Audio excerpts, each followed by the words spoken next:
The Revenge, bagian 17, Red 21+, penulis Neng Neng. Matahari masih enggan memamerkan sinar terangnya saat Kiara sudah sibuk berkutat di dapur. Seperti biasa, jam di dinding masih menunjukkan angka 6. Sementara itu, Kiara sudah menyelesaikan beberapa masakan kesukaan Andra, juga makanan kesukaan anggota keluarga lainnya. Kiara tersenyum kala melihat semua makanan yang sudah tertata rapi di meja makan. Tentu saja, pekerjaan menjadi lebih cepat selesai karena pekerjaan Kiara dibantu oleh beberapa pelayan di rumah besar keluarga Shailendra. Harusnya Nona Kiara tidak perlu sampai harus memasuki dapur jika untuk menyiapkan sarapan. Kami semua bisa mengerjakannya dengan baik. Seorang pelayan yang sedari tadi merasa tidak nyaman karena kehadiran Kiara mulai buka suara.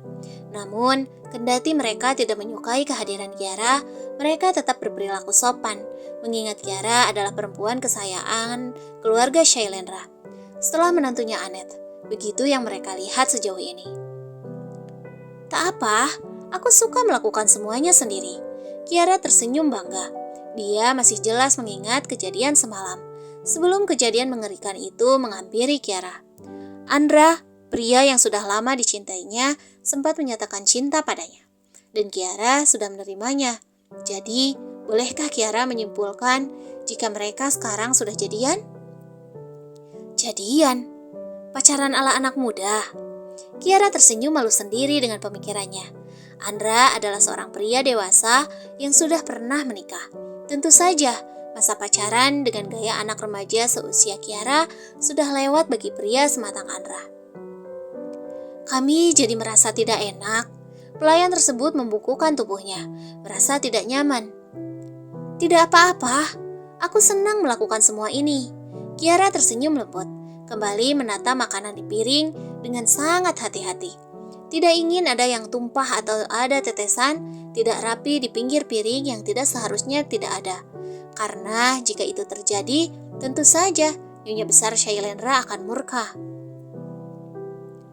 Tentu saja, wajah Nona Kiara sudah menggambarkan jika Nona tengah dalam suasana hati yang senang pagi ini.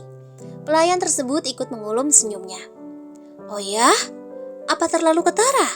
Kiara meraba wajahnya yang sudah terasa panas. Tentu saja, Nona. Pelayan di sampingnya mengangguk takjim. Hahaha, lagi pula aku senang melakukan sesuatu yang berhubungan dengan keluarga ini dengan kedua tanganku sendiri. Kiara tertawa melihat kedua tangannya yang masih asik menata makanan. Tentu Nona, segala sesuatu yang berasal dari hati akan dibalas dengan hati. Pelayan tersebut kembali tersenyum dan Kiara hanya membalasnya dengan anggukan. Senyum cerah masih terpasang sempurna di wajah cantiknya. Beberapa saat kemudian, Kiara telah selesai melakukan kegiatannya. Waktu baru menunjukkan pukul 7 pagi. Sudah saatnya semua penghuni rumah untuk sarapan. Apa harus kubangunkan Mas Andra? Biasanya Mas Andra sering susah bangun, apalagi semalam ada kejadian menegangkan. Kiara bergumam dalam hati, netranya menatap lekat pada tangga yang menjadi penghubung antara lantai 1 dan lantai 2 di mana kamar Andra berada. Bodoh, memalukan. Kiara terkekeh sembari memukul kepalanya sendiri. Terkekeh geli kalau dia membayangkan membangunkan Andra dengan cara yang agak sedikit liar. Tak berselang lama, terdengar suara langkah kaki dengan sedikit tergesa-gesa. Kiara membuang pandangan. Dengan kikuk, tangannya berusaha melepaskan celemek yang sedari tadi membungkus tubuhnya. Mas Andra? Pria itu terlihat beberapa kali lebih tampan dari hari sebelumnya, membuat rona pipi Kiara kembali muncul. Gadis itu menunduk malu-malu. Pagi, Andra menyapa, kemudian menggeser salah satu kursi dan duduk di sana. Pagi Mas Andra. Kiara segera menyajikan teh hangat yang selama ini selalu rutin Andra konsumsi setiap paginya. Terima kasih. Andra mengedipkan sebelah matanya, menggoda perempuan lugu di sampingnya, hingga Kiara menjadi gelagapan, sementara tangannya merepas kuat ujung dress rumahan yang tengah ia gunakan. Sama-sama, Mas. Kiara menundukkan kepalanya. Oh, rupanya ada yang menabur bunga di pagi hari ini. Tiba-tiba Bima datang, bersiul ringan lalu menarik salah satu kursi tepat di samping Andra. "Mas Bima, kopinya?" Kiara meletakkan secangkir kopi di hadapan Bima. Sudah menjadi kebiasaan pria itu. Ketika sarapan harus selalu didampingi kopi. "Terima kasih, Ara." Bima tak kalah. Dia pun mengedipkan sebelah matanya. Kiara hanya bisa menggeleng, lalu mengelus dadanya, merasa heran dengan tingkah tuan muda yang berada di kediaman Shailendra. "Sama-sama." Kiara mengangguk, lalu menyiapkan beberapa makanan yang telah dia siapkan. "Wow, apa hari ini ada perayaan?" Bima kembali berkomentar melihat banyaknya makanan di meja makan pagi ini. Tidak seperti biasanya. Tidak? Kiara menggeleng, lalu menunduk. Bersamaan dengan itu, Nyonya dan Tuan Shailendra datang bersamaan. Dengan langkah tegap dan gaya arogan, mereka membuka hari, duduk di meja makan lalu memulai sarapan dengan tenang. Tidak ada lagi candaan dari Bima, tidak ada lagi suara dari Andra. Semuanya makan dalam hening.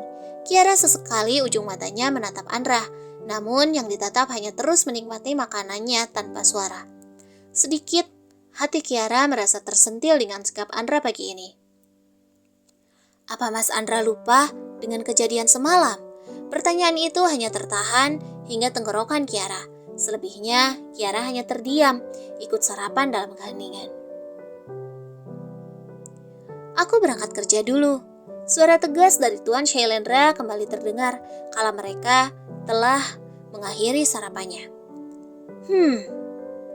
Hanya kata itu yang terdengar dari mulut Nyonya besar Shailendra. Berbeda dengan kebanyakan istri lainnya, Nyonya besar Shailendra tidak pernah mengantarkan kepergian suaminya dengan hangat. Tidak ada iringan doa, pelukan manja, atau ciuman hangat yang mengantarkan Tuan Shailendra pergi. Tetap saja, aura dingin dan datar yang mendominasi. Kiara merabat tengkuknya, tersenyum dengan kikuk, lalu mengiringi langkah Andra kala Andra sudah beranjak menuju mobilnya sendiri. "Mas?" Kiara memberanikan diri untuk menyapa. Andra memutar tubuhnya, menatap Kiara yang tengah kebingungan. "Ini..." Kiara menyodorkan bekal yang tadi sempat dimasukkan ke dalam sebuah wadah. Kiara membuat masakan itu dengan tangannya sendiri. Tentu saja, Kiara merasa bangga kala membuatkan bekal untuk Andra pagi ini. "Apa ini?" Andra menatap wadah yang disodorkan Kiara dengan tatapan aneh. "Ini bekal makan siang untuk Mas Andra. Dimakan ya, Mas?" "Aku membuatnya sendiri." Kiara menunduk malu-malu. Andra membeku, tangannya mengepal dan rahangnya mengeras. "Baiklah, terima kasih Kia." Andra menatap Kiara yang kini tengah mengangkat wajahnya senang. "Man, ambilkan makanan itu." Andra berseru pada sopir pribadinya. Seketika Kiara merasa kecewa dengan tingkah Andra. Namun Kiara memaklumi kalau melihat tangan Andra yang begitu sibuk. Tangan kiri menjinjing tas dan tangan kanan memangku sebuah iPad. "Baik Tuan Muda." Sang sopir kembali turun, meraih wadah makanan dari tangan Kiara dengan tersenyum. "Saya permisi, Nona." Sopir memanggutkan kepala dengan hormat, lalu kembali masuk ke dalam mobil. Sementara Andra menatap Kiara dengan senyuman yang sulit diartikan. "Sampai jumpa, Kia." Andra mengibaskan tangannya, lalu masuk ke dalam mobil setelah salah satu pelayan membukakan salah satu pintu mobilnya. Iya Mas." Kiara mengangguk senang, menganggap jika Andra mau berpamitan padanya. Kiara masih menatap mobil Andra, hingga mobil tersebut hilang dari pandangan matanya. Tanpa Kiara sadari, ada sepasang mata yang tengah mengawasi wajah polosnya. Sebuah tepukan mengagetkan Kiara yang masih mematung membuat tersenyum sendiri. "Nyonya?" Kiara gelagapan, kala netranya bertemu dengan netra sang nyonya besar yang tengah menatapnya dengan tatapan datar dan tajam. Jangan lupa, hari ini guru yang akan mengajarimu tentang urusan perusahaan akan datang. Belajarlah sebaik mungkin." Ucapnya sembari mengibaskan kipas merah darah yang sedari tadi digenggamnya. Baik Nyonya." Kiara membungkukkan tubuhnya kala nyonya besar berlalu dengan sebuah mobil mewah yang biasa digunakannya. Belajar lagi." Kiara menghela napas berat. Sesungguhnya, Kiara merasa enggan untuk terus belajar. Apalagi pelajaran kali ini tidak sesuai dengan bidangnya. Lagi pula, untuk apa Kiara belajar manajemen bisnis? Toh, Kiara tidak memiliki perusahaan apapun. Obatku. Aku lupa belum meminumnya setelah sarapan tadi. Kiara segera berlari menuju kamarnya. Sementara itu, di dalam sebuah mobil mewah, Andra tengah menatap jengah pada jalanan yang dilaluinya. Meraba ponselnya yang berada di dalam saku jasnya. Andra segera menekan sebuah nomor yang paling sering dihubunginya belakangan ini. "Kenapa kau masih gagal?" bentak Andra kala sambungan telepon sudah diangkat dari seberang sana. "Maaf tuan," terdengar nada ketakutan dari lawan bicaranya.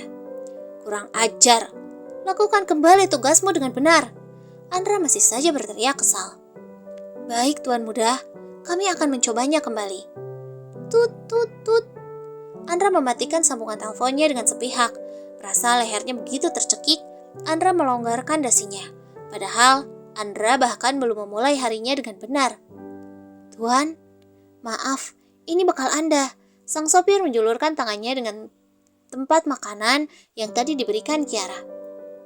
Andra menatap tajam sang sopir, membuat sopir tersebut merasa ketakutan. Dengan gerakan kasar, Andra meraih tempat makan tersebut, lalu membantingnya dengan kasar keluar mobil, hingga makanan tersebut berhamburan di jalanan. "Perempuan sial," umpatnya dengan nada bergema.